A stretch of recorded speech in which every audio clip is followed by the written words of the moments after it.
मंडळी विचार करा, एक महिला आहे. तिचं लग्न होतं. लग्न झाल्यानंतर तिला एका वर्षाने मुलगी होते. सुरुवातीला सासरची मंडळी तिच्यासोबत चांगलं वागते, पण नंतर त्यांचं वागणं बदलतं.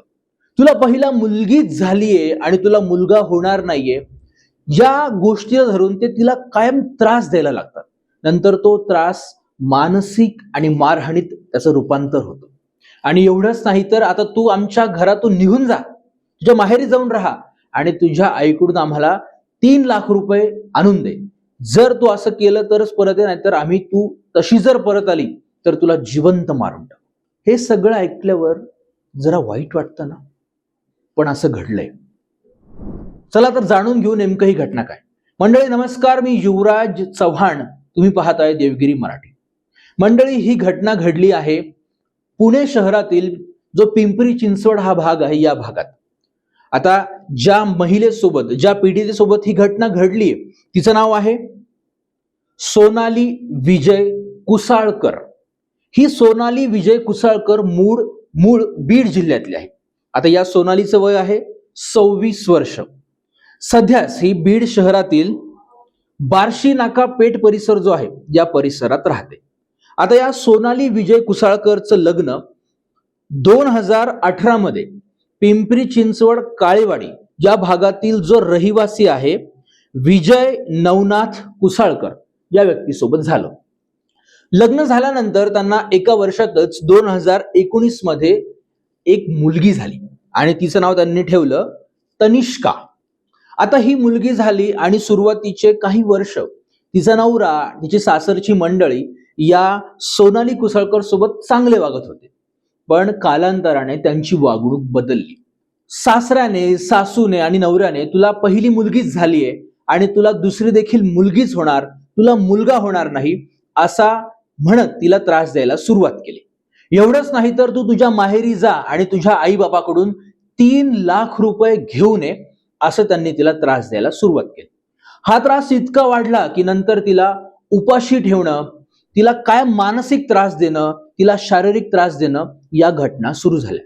आणि एवढंच नाही तर 20 जून 2026 या तारखेच्या सायंकाळी 5 वाजेच्या सुमारास तिच्या नवऱ्याने आणि सासरच्या मंडळीने, यात सासू सासरा, या सासरच्या लोकांनी या सोनाली कुसाळकरला चापट बुक्क्यांनी बेदम मारहाण केली.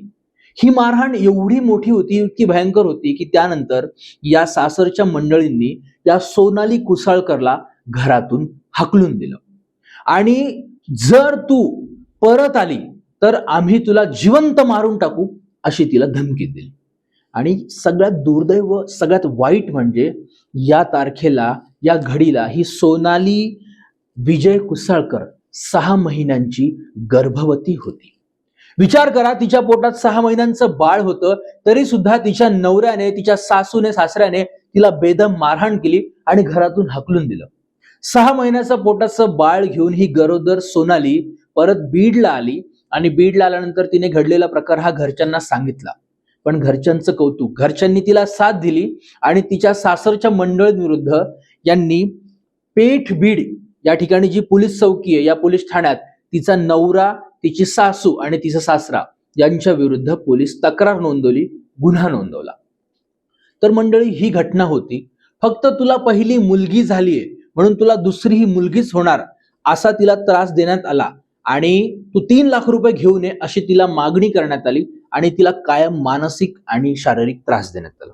आता या घटनेमध्ये सासरा नवनाथ सखाराम कुसळकर, सासू चंद्रभागा नवनाथ कुसाळकर आणि पती विजय कुसाळकर, राहणार काळेवाडी पिंपरी चिंचवड, या तिघांविरुद्ध पोलीस ठाण्यात गुन्हा नोंदवला आहे आणि पेठभीड पोलीस या घटनेची सखोल चौकशी करत आहे. मंडळी, आमच्या देवगिरी मराठीकडून तुम्हाला सगळ्यांना कळकळीची विनंती आणि आव्हान.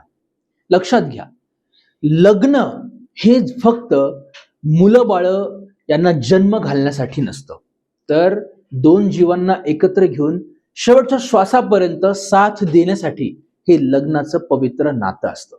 आणि लग्नानंतर त्या स्त्रीला, त्या महिलेला मुलगा होणं किंवा मुलगी होणं हे तिच्या हातात नसतं. यामागे अनेक वैज्ञानिक कारणं आहेत. मुलगा होण्यासाठी, मुलगी होण्यासाठी स्त्रीसोबत किंवा स्त्रीपेक्षा जास्तही त्या पुरुषाच्या अनेक गोष्टी महत्वाच्या असतात. या सगळ्या गोष्टींना आपण वैज्ञानिक रित्या आणि डॉक्टरांच्या विचारांनी म्हणजे मेडिकल सायन्स रित्या विचार केला पाहिजे. आणि जर एखादीला मुलगीच झाली तर तिला त्रास दिलाच पाहिजे, हे कितपत योग्य? मंडळी, या सगळ्या गोष्टींबद्दल तुम्हाला काय वाटतं हे आम्हाला कमेंटमध्ये नक्की सांगा.